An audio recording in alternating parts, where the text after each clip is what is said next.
ባልተረዷችሁ ሰዎች ላይ አትቆጡ።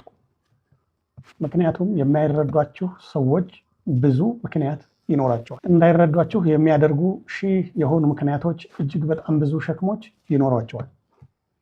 ስለዚህ እናንተ በማይረዷችሁ ሰዎች ላይ አለመቆጣት አንዱ መሰረት ይሆንና የማይረዷችሁን ሰዎች ለምን እንዳልተረዷችሁ ሺህ የሆኑ ምክንያቶችን ደግሞ ማወቅ ይኖርባቸዋል።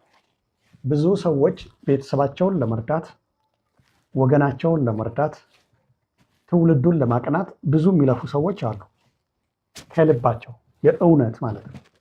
ግን ያ ወገን አይረዳቸው፣ ትውልዱም አይረዳቸውም፣ ቤተሰባቸውም አይረዳቸውም፣ ወላጆቻቸውም አይረዷቸውም፣ ወዳጅ ዘመድም አይረዳቸው። ስለዚህ ባልተረዷችሁ ሰዎች ላይ አትቆጡ። የምታረጉት ነገር እውነት ከሆነ፣ በምታረጉት ነገር ላይ ዓላማ ካላችሁ፣ የዘላለም እቅድና የብዙ ትውልድ ራዕይ ካላችሁ ባልተረዷችሁ ሰዎች ላይ አትቆጡ። ለምን እንዳልተረዷችሁ ግን እነዛን ሰዎች ማወቅ ይኖርባችኋል፣ መረዳትም ግድ ይላችኋል።